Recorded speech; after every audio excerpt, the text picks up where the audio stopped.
Welcome to today's English listening practice story. This is a Level 3 English story called My Mother Sold Me. Vocabulary Preview. Before we begin today's story, here are a few words you will hear. Betrayal. When someone you trust hurts you deeply or breaks your trust. Desperate. Feeling hopeless and ready to do anything because the situation is very bad.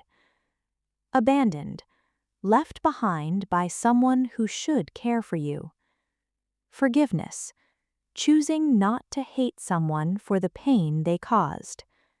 Survival, the act of staying alive and strong during very hard times. Now that you know the key words, let's begin our story. My name is Anna. I am 32 years old. My mother sold me when I was 8 years old. Today, I am successful, but my life began with betrayal. When I was born, my father looked at me with disappointment. He wanted a son. I was a daughter. That was my first mistake. My father drank every night. He shouted at my mother.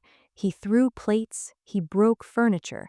When I was 6 years old, he left us. He never looked back. After that, my mother, Elena, worked 3 jobs. She cleaned offices at night, she washed dishes during the day, she took any work she could find. We lived in a basement apartment in Brooklyn. The walls were wet, rats lived in the corners. At night, I covered my ears to block the noise. My mother was always tired. Her hands were red and rough from cleaning chemicals. Her back hurt from carrying heavy buckets. I tried to help. I was only 8 years old, but I went with her to work. I carried bags, I swept floors, I stayed quiet. We were always hungry. Sometimes people gave us old bread. Sometimes my mother skipped meals so I could eat. Every month, the landlord banged on our door. "Pay the rent or leave," he shouted. My mother begged for more time, but he never listened. I loved my mother. She was all I had, and I thought she loved me too. Then one winter night, everything changed. My mother woke me up in the dark. She said, "Get dressed, Anna. We are going somewhere." I was confused, but I obeyed. We walked through cold streets. Snow fell on my thin jacket. We stopped at a big house in Manhattan, a house with iron gates and stone steps. My mother knocked. A woman in a black dress opened the door. She looked at me like I was a stray dog. Inside, a wealthy elderly couple sat in a room full of expensive furniture. The man wore a suit. The woman had rings on every finger. My mother pushed me forward. She said to them, "This is Anna. She is 8 years old. She is healthy. She can work." The man looked at me. He asked, "Can she clean? Can she cook?" My mother nodded. "Yes, she is a good girl, very quiet." Then the woman said, "We will give you $8,000. My heart stopped. I looked at my mother.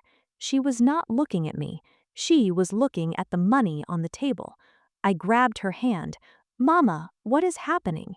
She pulled her hand away. I held her coat. "Mama, please, do not leave me." She pushed me to the floor. Then she said the words that killed my childhood. She looked at me and said, "If you follow me, you are no longer my daughter. I will never forgive you." She took the money. She walked out the door. She did not look back. I screamed. I cried. But the door closed.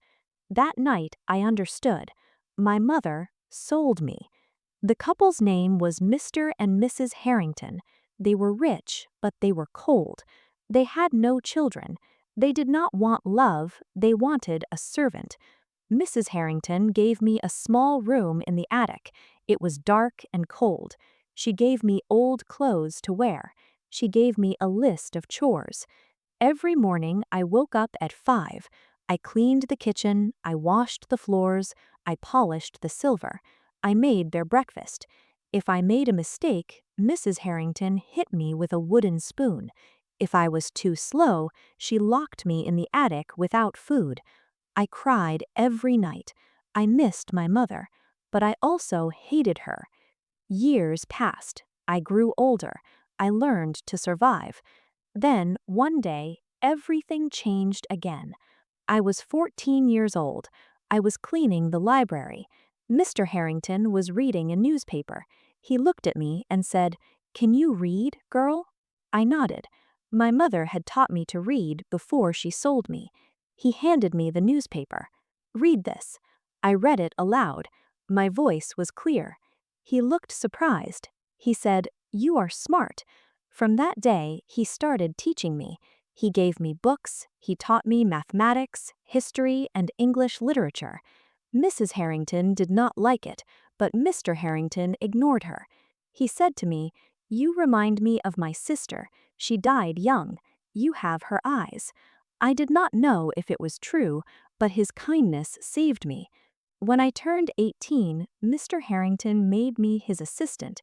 He taught me about his business. He owned fashion boutiques across New York. He was strict, but he was fair.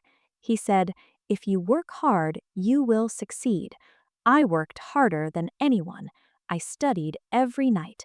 I learned everything. When I was 25, Mr. Harrington became very sick. Before he died, he called me to his bedside. He said, "Anna, you are like a daughter to me. I am leaving you my company." Mrs. Harrington was furious, but the will was clear. Everything went to me. At 28, I became the owner of a fashion empire. I expanded the business. I opened stores in Paris, London, and Tokyo. People called me Miss Anna. I was powerful, I was respected, I was rich.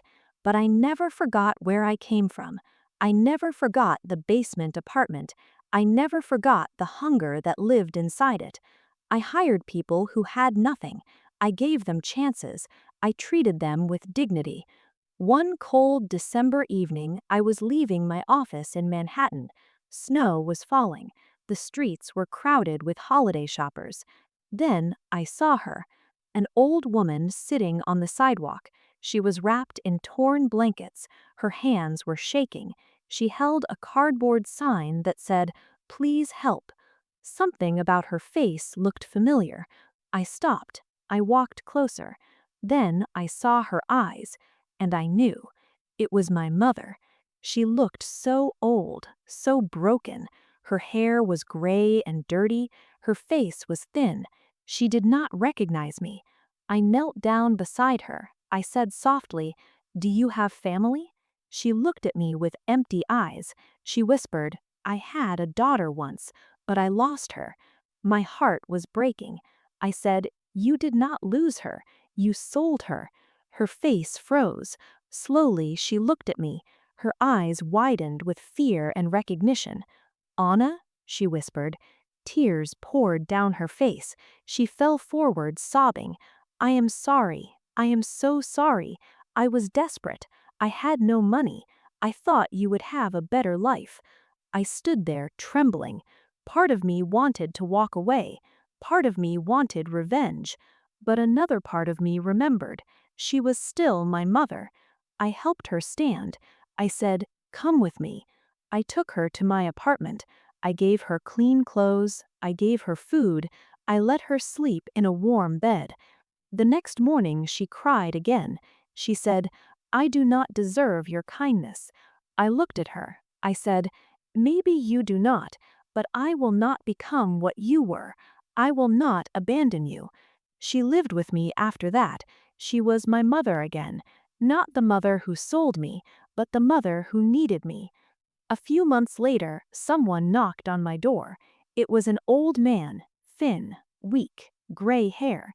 He said, "Anna, I am your father." I had not seen him in 24 years. He had left us. He had caused all the pain. He fell to his knees. He said, "Please forgive me. I was a coward. I destroyed our family." I looked at him. I looked at my mother standing behind me. She was crying too. I took a deep breath. I said, "Come inside." Today, I live with both of them, the mother who sold me, the father who abandoned me. I did not forget what they did. I chose not to live inside it. My success is not my money. My success is not my business. My success is that my heart survived what should have destroyed it. Thank you for listening to this story. If it touched your heart, please like, share, and subscribe to Story Reading in English. With each story, our English gets better and our hearts grow stronger.